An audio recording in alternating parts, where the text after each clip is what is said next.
नितेश राणे यांनी उद्धव ठाकरे यांना कणकवलीमध्ये मोठा धक्का दिलाय। भाजपची बिनविरोध विजयाची मालिका कायम असल्याचं पाहायला मिळतंय। तर खारेपाटण जिल्हा परिषदेच्या उमेदवार प्राची इसवलकर, कोकिसरे पंचायत समितीत साधना नकाशे, जानवलीमधून रुहिता तांबे, बांदामधून प्रमोद कामत आणि वरवडे पंचायत समितीकडून राजेश सावंत बिनविरोध निवडून आले।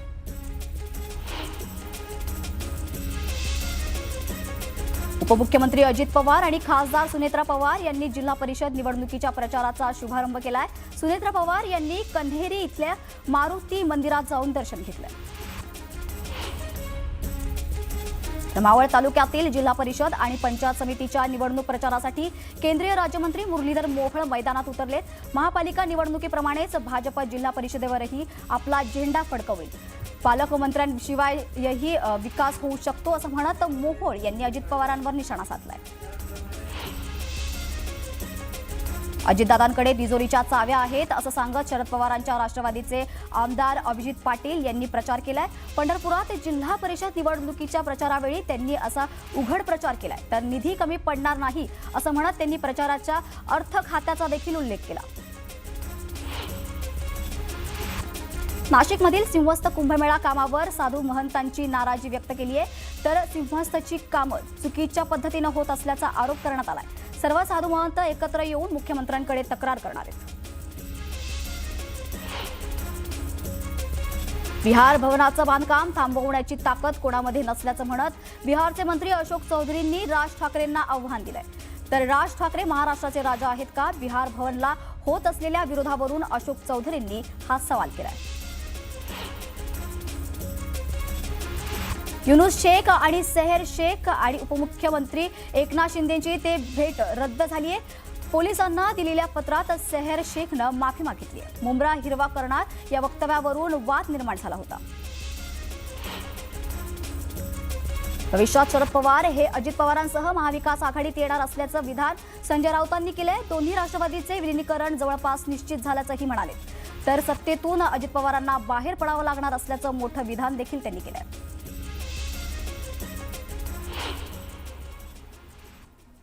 तर आता एमआयएमचे नेते इम्तियाज जलील मुंब्र्यात दाखल झालेत। जलील एमआयएमच्या नगरसेविका सेहर शेख यांच्या भेटीला ठिकाणी आले। तर सेहर यांच्या मुंब्रा हिरवा करणार या वक्तव्यावरून वाद झाला होता। आज जलील भगवा मफलर घालून मुंब्र्यात दाखल झाले। तर आपले प्रतिनिधी अजित मांढरे हे आपल्याशी जोडले गेलेले आहेत। तर त्यांना थेट विचारूया नेमकी काय परिस्थिती आहे, काय सांगाल? मुंब्र्यामध्ये आज इम्तियाज जलील आलेले आहेत। त्यांच्या मुंब्र्यात जवळपास पूर्ण पॅनल जो आहे तो निवडून आलेला आहे। 4 नगरसेवक निवडून आले एकाच पॅनलमधून। त्यातून सेहर शेख यांनी जे वक्तव्य केलं होतं, ज्या पद्धतीने त्याची व्हिडिओ व्हायरल झालेली आहे आणि संपूर्ण मुंब्रा जो आहे तो हिरवा करणार हे जे वक्तव्य होतं, यावरून वाद झाल्यानंतर अनेक हिंदुत्व संघटना ज्या आहेत त्यांनी यावरती आवाज उठवला होता। किरीट सोमय्या स्वतः 2 वेळा पोलीस स्टेशनमध्ये आले होते आणि यानंतर आज थेट इम्तियाज जलील जे आहेत ते मुंब्र्यात आले, त्यांनी रॅली काढली। पण यावेळी एक वेगळं चित्र पाहायला मिळालं, ते म्हणजे एकीकडे जी सेहर शेख आहे ती म्हणते की संपूर्ण मुंब्रा हिरवा करायचा, तर दुसरीकडे इम्तियाज जलील मुंब्र्यामध्ये आलेत पण त्यांच्या गळ्यामध्ये भगवा मफलर आहे। आणि त्याच दृष्टीनं नेमकं इम्तियाज जलील यांना काय संदेश द्यायचा आहे की कशा रीतीनं हे सगळं होणार आहे, किंवा ते जो सेहर शेखने जे वक्तव्य केलं होतं त्या वक्तव्यावरती एमआयएमची नेमकी भूमिका काय आहे यावर स्पष्टीकरण देखील इम्तियाज जलील जे आहेत त्यांच्याकडून येणं अपेक्षित आहे। त्याकरता थोड्याच वेळात त्यांची पत्रकार परिषद सुरू होईल। दुसरीकडे उपमुख्यमंत्री एकनाथ शिंदे यांची भेट सेहर शेख आणि तिचे वडील। धन्यवाद अजित दिलेल्या सविस्तर माहितीसाठी। तर घेऊयात पुढे 36 जिल्ह्यांचा वेगवान आढावा। शिंदे रुसून बसलेत, रुसलेल्या सुनबाईंच्या सारख्या दिल्लीत चक्रा सुरू असल्याची टीका संजय राऊत यांनी केली आहे। तर ठाकरेंच्या प्रीती संगमामुळे सत्ताधाऱ्यांमध्ये भीती संगम असल्याचं म्हणत राऊतांनी शिंदेसह भाजपला टोळा लगावलाय। जिल्हा नियोजन समितीचा निधी मिळत नसल्याने कोर्टात जाणार असल्याचं खासदार मोहिते पाटलांनी म्हटलंय। तर जिल्हा परिषद निवडणुकीत भाजपचा सुपडा साफ होणार असल्याचंही ते म्हणाले। मुंबईचे प्रसिद्ध केईएम हॉस्पिटलचे नाव बदलण्याच्या पालकमंत्री मंगलप्रभात लोढा यांच्या वक्तव्यावरून राजकीय वाद पेटलाय। लोढा यांनी हॉस्पिटलचा इतिहास अभ्यासावा आणि मगच असे वक्तव्य करावं अशी टीका खासदार अमोल कोल्हेंना केली।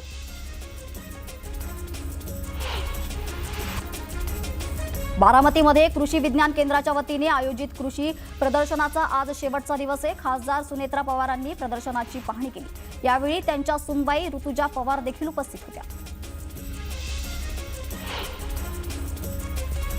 तेरखेडाच्या जिल्हा परिषद निवडणुकीत तानाजी सावंतांनी नौखा पैलवान निवडणुकीत उतरलाय, तर पुण्यात केशव सावंत इच्छुक असताना त्यांनी कार्यकर्त्याला रिंगणात उतरवलंय। खडकी देऊळगाव राजे जिल्हा परिषदेत निवडणुकीत अमरसिंग परदेशी यांनी अपक्ष फॉर्म भरलाय। यामुळे भाजप आणि राष्ट्रवादीला फटका बसण्याची शक्यता आहे। सोलापूर महापालिकेत निवडून आलेल्या भाजपच्या 87 नगरसेवकांची बैठकीत आयोजन करण्यात आलंय, तर बैठकीत गटनेतेबाबत चर्चा करण्यात आली आहे। तर 28 तारखेला गटनेत्यांचं नाव जाहीर केलं जाणार आहे। सांगली जिल्हा परिषदेतील 61 गटांपैकी 25 गटांमध्ये काँग्रेसनं उमेदवार उभा केलाय, तर पंचायत समितीच्या 122 गणांपैकी केवळ 49 गणांमध्ये उमेदवार उभे केले, तर उर्वरित जागा मित्रपक्षांना सोडवण्यात आल्यात।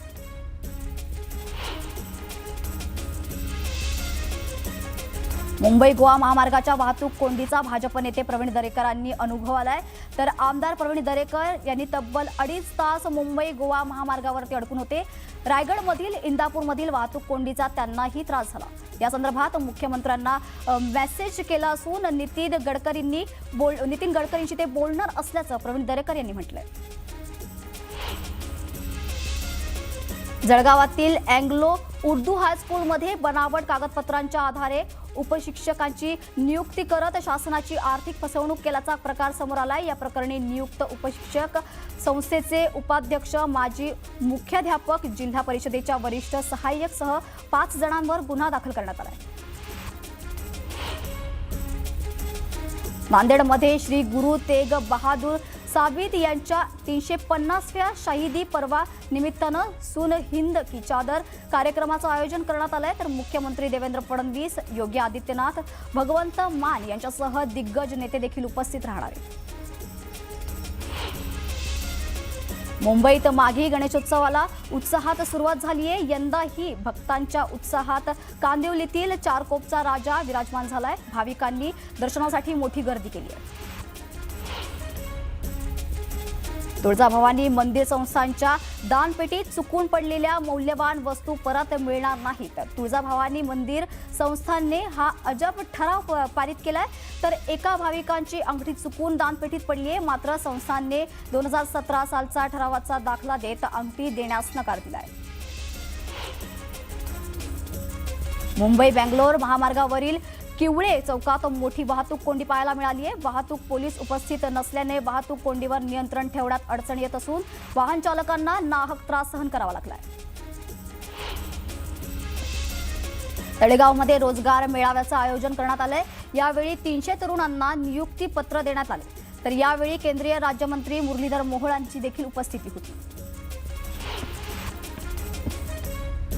भुसावळच्या कंडारीमध्ये संरक्षण भिंत बांधण्यासाठी बेकायदेशीरपणे सार्वजनिक शौचालय तोडण्याचा आरोप करण्यात आलाय।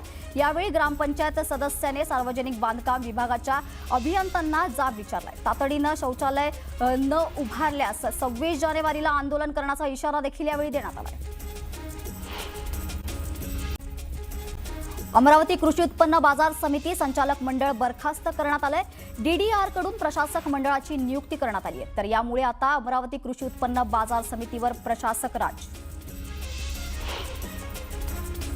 सेलू तालुक्यातील नांदगावातून तेलंगणा राज्यातील 28 मजूर आणि 10 लहान मुलांची वेठ बिगारी कामातून सुटका करण्यात आली आहे, तर या प्रकरणात 4 जणांविरोधात गुन्हा दाखल करण्यात आलाय, तर मजुरांची त्यांच्या गावाकडे रवानगी करण्यात आली आहे।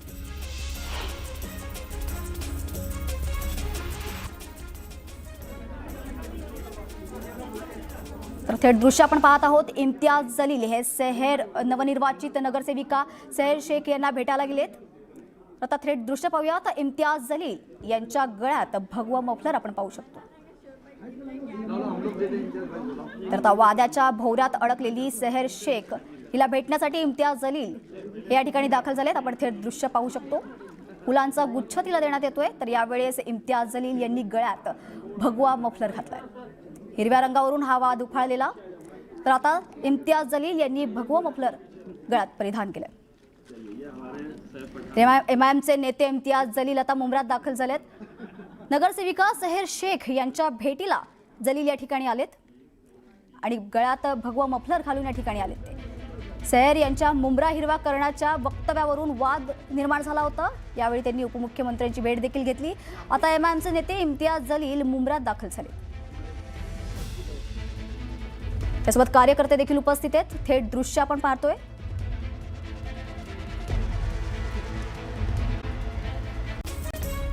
भंडाराच्या नांदेड गावामध्ये एका घरात शॉर्ट सर्किटमुळे भीषण आग लागली आहे. आगीत दुचाकीसह ट्रॅक्टरचे टायर जळून खाक झाले, तर सुदैवाने यात कुठल्याही प्रकारची जीवितहानी झाली नाही. पुणे सोलापूर महामार्गावर नियंत्रण सुटून भरधाव कारचा अपघात झालाय. अपघातात एकाचा मृत्यू झालाय, तर 3 जण गंभीर जखमी झाले.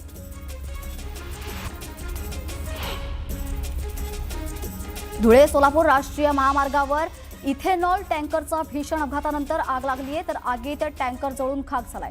सुदैवाने यात जीवितहानी झाली नाही.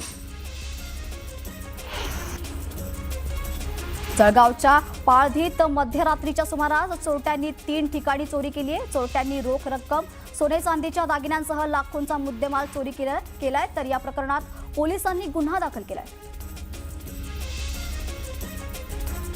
नंदुरबारच्या खेडामध्ये पशुवैद्यकीय दवाखान्यात घाणीचं साम्राज्य निर्माण झाले. गेल्या अनेक वर्षांपासून डॉक्टर आणि कर्मचारी नसल्यानं दवाखाना धूळ खात पडू नये. पिंपरी चिंचवड महापालिकेच्या प्राचार्य रामकृष्ण मोरे प्रेक्षागृहाच्या अनामत रक्कम आणि भाडे वसुलीत गैरव्यवहार झाल्याचं समोर आलंय.